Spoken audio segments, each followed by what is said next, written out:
I'm not going to hold bar at all. If you're not a white immigrant, he's going to look at the denaturalization process. There's an office in the Justice Department already set up in 2020 that he's going to activate if you let him back in. He's going to use the Alien Sedition Act of 1789 to remove anybody he deems to be a threat to our security. That's what he'll say. So make no mistakes, this has been done before. Remember the Japanese internment. People lost their homes, their families, their businesses. Japanese Americans born here. That was an executive order by the president that allowed that to happen. Shame, that's a shame. Our country is just 1 degree away from being xenophobic. And we have to fight it. And the way we fight it is by telling them that we matter, we have work, and our votes speak loudly for us.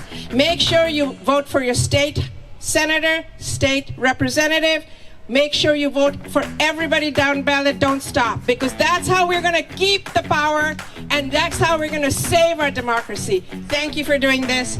Keep up the good fight. Few more days, we can do it. Will we deliver? Will we deliver? All right, when we vote? When we vote? All right, thank you so much from our local leaders for welcoming here us today. I also wanted to say that I am the national co-chair for Cambodian Americans for Harris Walls, and we have a chant.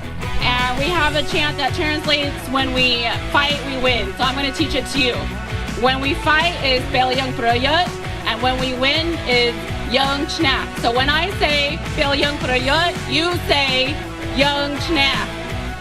Bel Young Prayut, Young Chnap. Bel Young Prayut, Young Chnap. All right, so it is my pleasure to welcome someone I have worked with for the last 15 years, also the highest ranking Cambodian American working in our federal government right now, Gao Chia.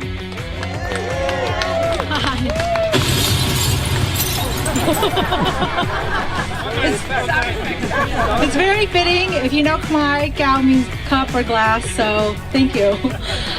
Again, my name is Gao Chia. I live here in Philadelphia. I joined my husband about 4 years ago.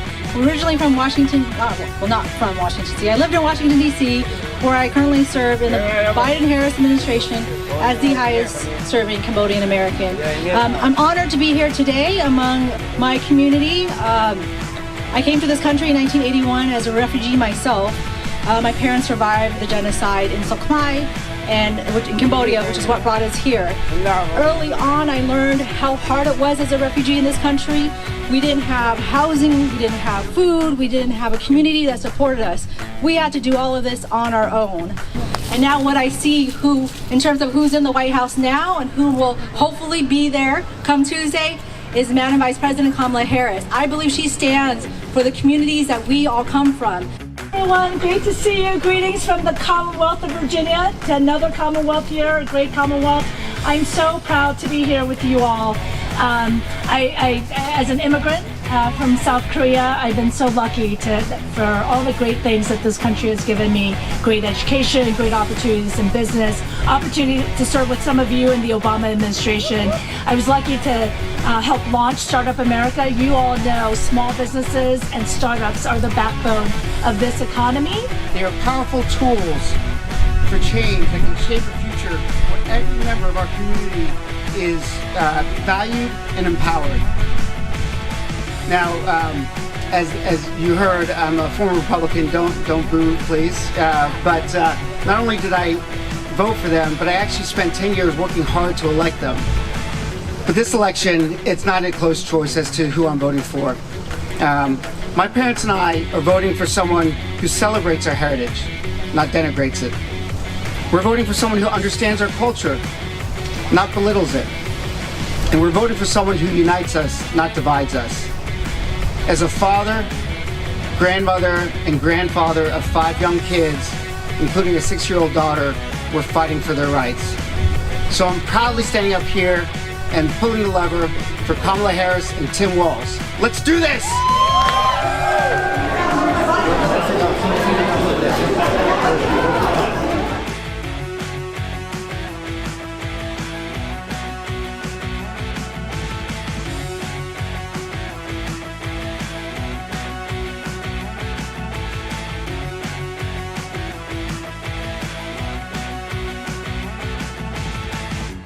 I came here today alongside our fellow Cambodian American community members and the rest of our Asian American community members here. We are here to make sure that we elect our first South Asian and African American woman into the leadership position of presidency. It is Kamala Harris that understands not just the middle class, but also the little people like us that's been disenfranchised and also have been marginalized. She understands the struggle of what it takes for our small business to grow and thrive. And with added resource, we can grow even better and to really support our community. And also that it is a small business, it is the elders and the community members that's through their relentless pursuit that they are the one that's also giving back to the community, giving back to our body of Pennsylvania, giving back to our great nation that brought us here, that helped us. We are with sincere admiration that we are here to make sure that we elect her into office, and that we are beyond proud. We are looking for a historical victory.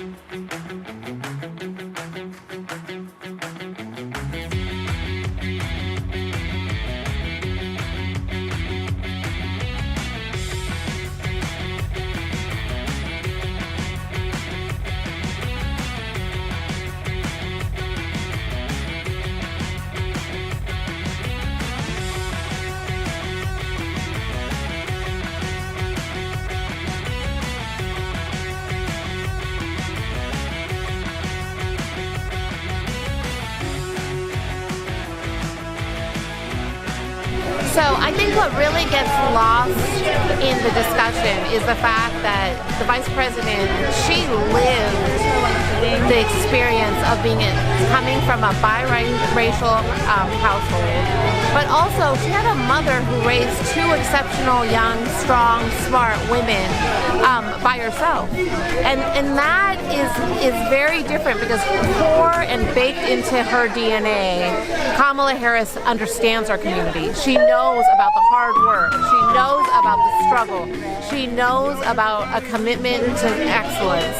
And you can't learn that. You have to live that. Well, it's great to be back in Philadelphia here, and with 3 days before the election, we know that the Asian American community here in Philly will actually help decide this election. We know how close it is.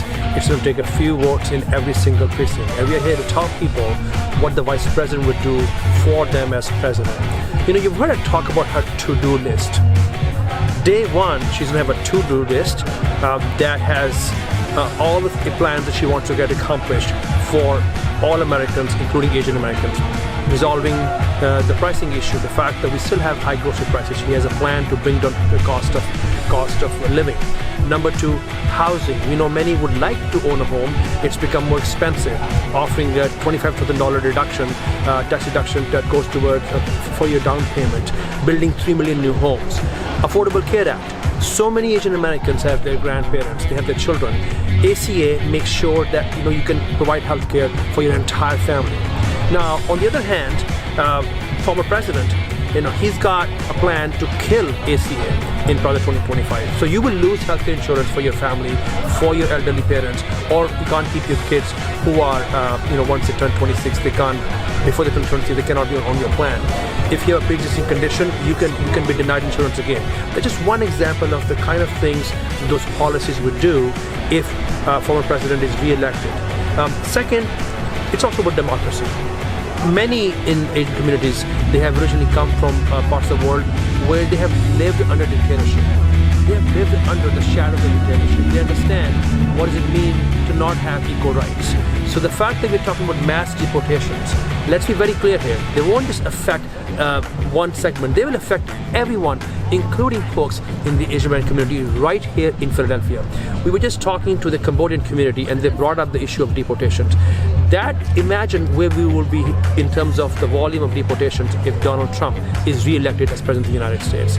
And finally, let me talk about the fact that this Vice President, and soon to be our President, actually respects our communities, right? We have a diverse Asian American community here, folks who have who are proud of the heritage, of the language, the diversity that they bring to this country. She is one of us. She sees us. She respects us. So when you have somebody who respects you, they will make sure that the policies that we're doing will also be benefiting all of you. Unfortunately, we cannot say that about the former president. So we have 3 days to go. As I said earlier, this is going to take literally probably hundreds of votes in each of these precincts in these areas for us to be able to deliver the election and make history by electing Asian American, first South Asian American, first African American woman to be our president.